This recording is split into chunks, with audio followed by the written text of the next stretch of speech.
මගේ නම චානක සුදීර සිරිමෙවන්. තනිකඩ ජීවිතය ඉවර කරලා කසාදයක් කරගෙන අදට හරියටම සතියයි.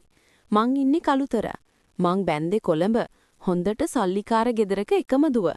එයාගේ නම ස්ටෙෆනි සිල්වා. මට ඉතින් ලොකු වත්කමක් නෑ. ඒ නිසා අපේ ගෙදර මල්ලිට දීලා මං කොළඹ ස්ටෙෆනිගේ ගෙදරම බින්න බැස්සා. අම්මයි තාත්තයි ඉන්නේ ගෙදර. මෙහෙ ඉන්නේ මායි ස්ටෙෆනි එයාගේ අම්මයි විතරයි. ස්ටෙෆනීගේ තාත්තා නැති වෙලා දැන් අවුරුදු 10ක් වෙනවා. මම වැඩ කරන්නේ විදුලි බල මණ්ඩලේ. ස්ටෙෆනී එයාගේ තාත්තගේ බිස්නස් වල වර්තමාන අයිතිකාරයා. උදේ ගෙදරින් ගියාම ගෙදර එන්නේ රෑ වෙලා. සමහර සති තිනෝ එයා ඉරිදටත් වැඩ. මං ඉතින් වැඩිපුර ගෙදර හිටියේ නැන්දම්මා එක්ක. මං එයාගේ දුව බැන්දට එයා එච්චර සතුටකින් නෙවෙයි හිටියේ. හොඳ සල්ලිකාරයෙක්ට ස්ටෙෆනිව බඳලා දෙන්නයි එයා හිතන් ඉදලා තින්නේ.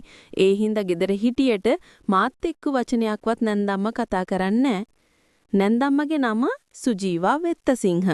වයස 50ක් විතර ඇති. හැබැයි පෙනුමින් තාම යාට අවුරුදු 35ක් වගේ.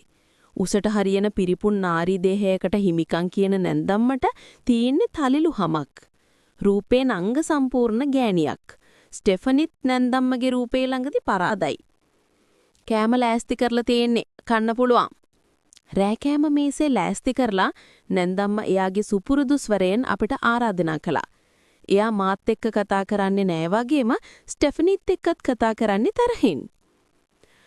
අම්මේ කෑම ටික නම් මාර රසයි. කෑමට යන ගමන් ස්ටෙෆනි කිව්වේ අම්මව යාළු කරගන්න හිතාගෙන. ඕක අමුතුවෙන් කියන්න දෙයක් නෑ. කෑම රසයි කියලා මාත් දන්නවා.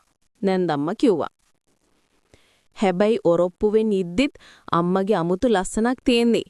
මම කිව්වා.